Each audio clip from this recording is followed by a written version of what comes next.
The day my wife called me in terror, I rushed home to find police cars surrounding our house, and though my son begged me not to enter, what I discovered inside was the kind of horror that cannot be forgotten. The call. It was just another Thursday afternoon at the office when my phone buzzed. The name on the screen made my chest tighten. Emily? My wife. Her voice on the other end wasn't the calm, controlled tone I was used to. It was frantic. Come home now. Please, just come now. I shot up from my chair. What happened? Is it the kids? Is everyone okay? But she cut me off. Just hurry. The line went dead. The 20-minute commute became 10. My hands gripped the steering wheel until my knuckles turned white. Scenarios raced through my head. An accident, a break-in, something with the kids. When I finally turned onto our street, the sight stopped me cold. Police cars lined the driveway. Red and blue lights splashed across the windows of my home. Neighbors stood at a distance, whispering.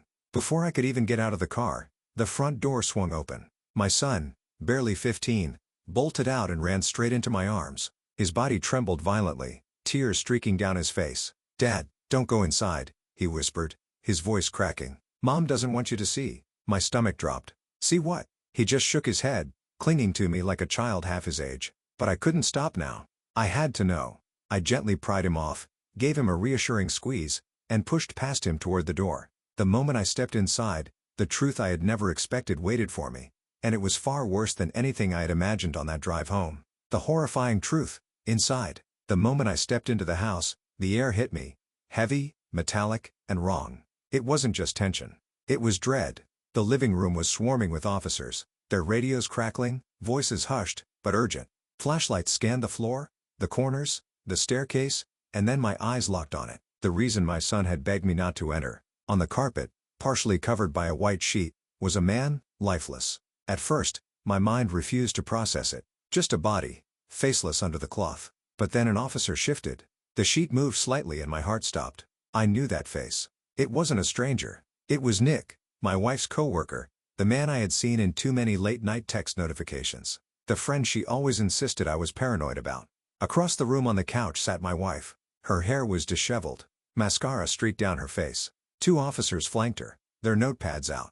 She looked up at me, eyes wide with terror, and whispered, "I didn't mean for you to find out this way." My son's words rang in my head. "Mom doesn't want you to see." And now I understood why. The horrifying truth wasn't just that there was a dead man in my home. It was that my wife's lies, her betrayal, and her secret life had just exploded into the open with police as witnesses, my son trembling in fear, and my entire world burning down in front of me. The investigation and her lies. The room seemed smaller now, the air heavier. The flashing lights from the patrol cars outside painted red and blue shadows across the walls, like the house itself was pulsing with the truth. Truth I had just uncovered. An officer approached me, his voice firm but professional. "Sir, you need to step outside. We're still gathering statements," but I couldn't move. My eyes were locked on my wife.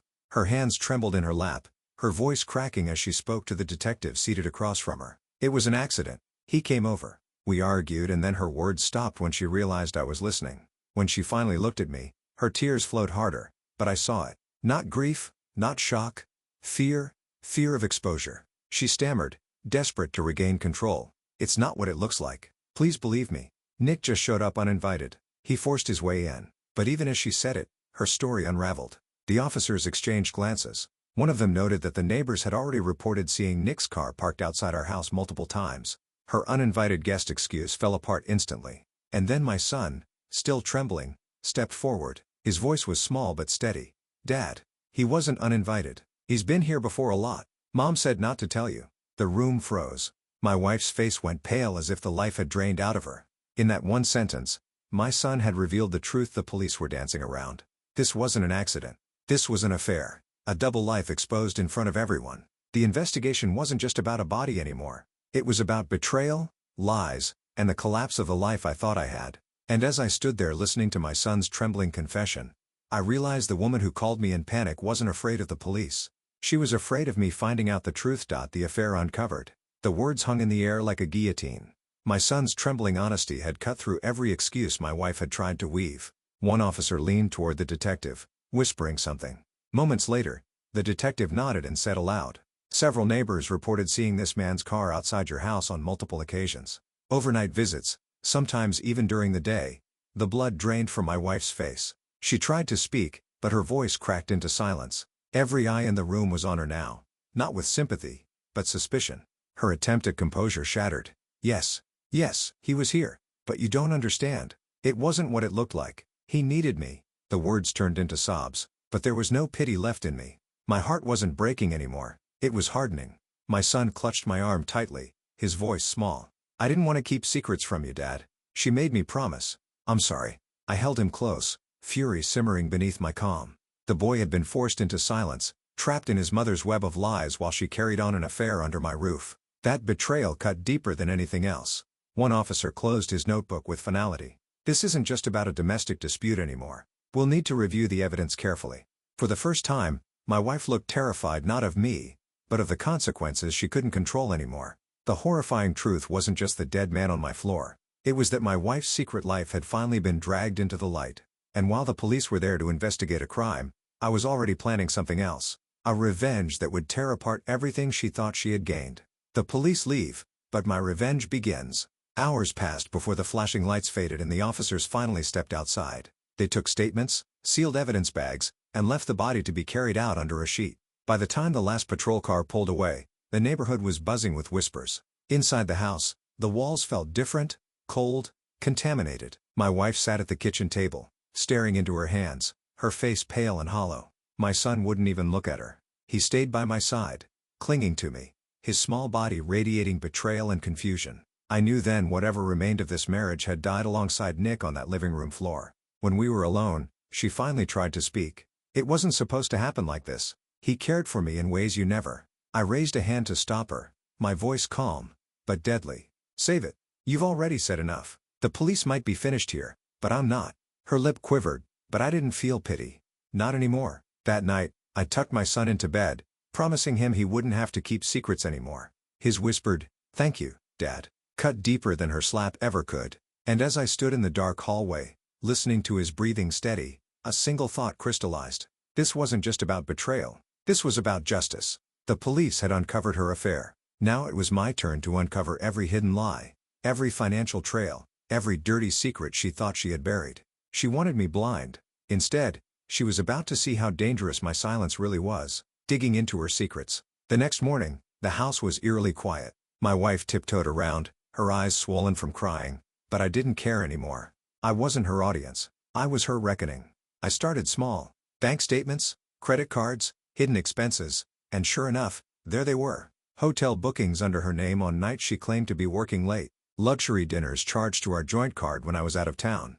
Cash withdrawals that lined up perfectly with weekends. Nick was on business trips. Every receipt, every line of numbers told the story she had tried to hide. Then I went digital.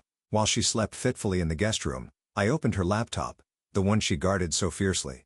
Emails, messages, photos. Not only had she been seeing Nick, she had bragged to her sister about it. There were threads mocking me, painting me as a boring husband while they laughed about the thrill of sneaking around. And buried deeper still was something worse: plans. They had been discussing a future together, selling the house, taking custody of our son, bleeding me dry in divorce court. The man lying dead in my living room hadn't just been a fling. He was her escape plan, her golden ticket. And now that he was gone, her whole scheme had collapsed. She thought the nightmare ended with the police leaving. But I had only just begun. Now I had proof, receipts, messages, even her own words. And I knew exactly how to use them. Not just to leave her, to ruin her. Setting the trap. By now, I had everything I needed. Proof of the affair, evidence of her lies, and enough financial trails to show her intent to betray me completely. But exposing her wasn't enough. I wanted her to feel the same helplessness she had forced on me. Cornered, humiliated, with no way out. I organized everything into folders. Financial records, hotel bookings, dinner bills, cash withdrawals, digital evidence, emails, text screenshots, threads mocking me, witness statements. Even neighbors had seen Nick's car countless times. It was airtight. With this, divorce court wouldn't just free me. It would strip her of any chance at custody, alimony, or sympathy. But revenge, real pro-revenge, had to cut deeper than legal papers. I made copies of her most damning messages, the ones mocking me, calling me boring, and joking about bleeding me dry. Then I prepared them to land exactly where they'd sting the most.